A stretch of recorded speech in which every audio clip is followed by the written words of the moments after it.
Magandang buhay! Today's recipe, isa na namang classic Filipino favorite ang ating lulutuin. Nasigurado ako ang iba sa inyo ay paborito ito. Magluluto tayo ng chop suey. Magpakulo lang ng katamtamang dami ng tubig sa ating kawali, tapos palalambutin muna natin or pakukulan muna natin yung ating sayote at yung ating Baguio beans. Mga 3 minuto. Then after 3 minutes, gagawin natin dito ay hahango lang natin, tapos itabi muna natin. At maganda yan pag ibabad nyo sa malamig na tubig para hindi ma-overcook yung ating gulay. Magpainit lang ng konting mantika sa ating kawali, tapos gagawin natin dito, sangkutsa lang natin yung ating karning baboy. At yung karning baboy pala natin ay pork belly yung ginamit ko rito, at hiniwa lang natin yan sa maliliit. Sangkutsa lang natin to ng mga 8 to 10 minutes or hanggang maging brown yung appearance nito at maglabas ng mantika. Huwag nyo itapon yung mantika dahil dyan tayo magigisa ng ating bawang mamaya. Pag okay na yung ating karne, gagawin natin dito ay hahango na natin.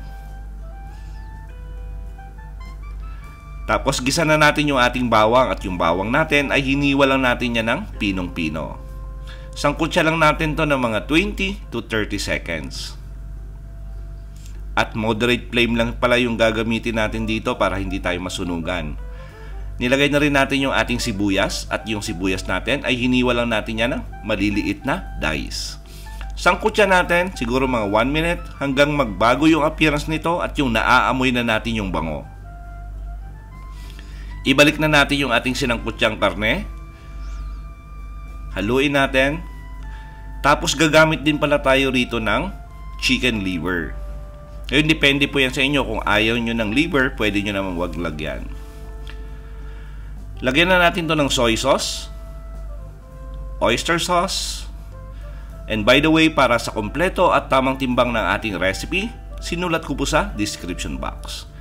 Naglagay na rin tayo ng black pepper powder, tapos haluin lang natin to saglit.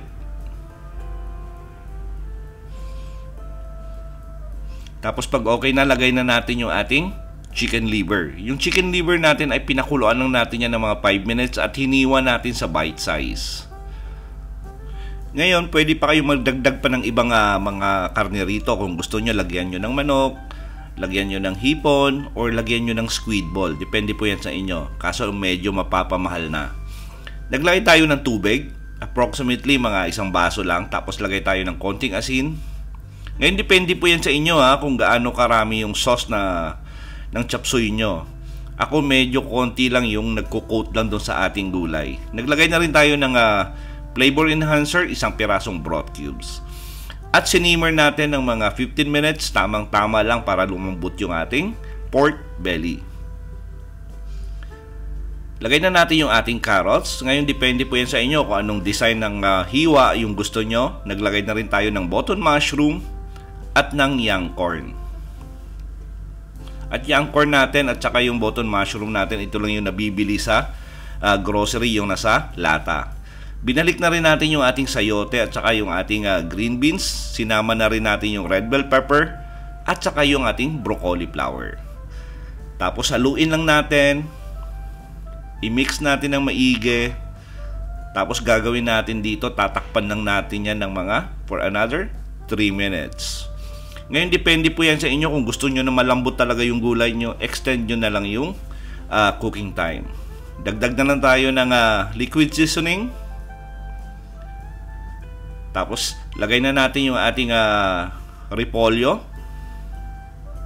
Ngayon, pwede pa kayo maglagay dito ng Chinese cabbage kung gusto nyo. Pero ito kasi yung pinakamahal na recipe. Kasi napakaraming gulay at saka maraming mga karne na pwedeng ilagay.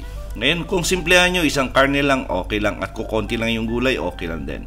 Naglagay na tayo ng pampalapot. Ito yung cornstarch. Hinaluan lang natin ng tubig.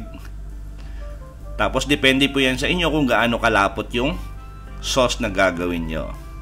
Haluin natin ng maigi. Tapos, gagawin natin dito. Simmer natin for another few minutes. Tapos, pwede na natin ilipat sa ating serving plate. At i-enjoy yung ating napakasarap na chop suey. At sigurado po akong nagustuhan nyo yung recipe natin sa araw na to. Please like and share this video. At kung bago kayo sa ating kusina, please don't forget to subscribe at pindutin yung notification bell para updated kayo sa mga susunod pa nating masasarap na recipe. Salamat sa panonood at ito ang Kusina ni Dan Levy.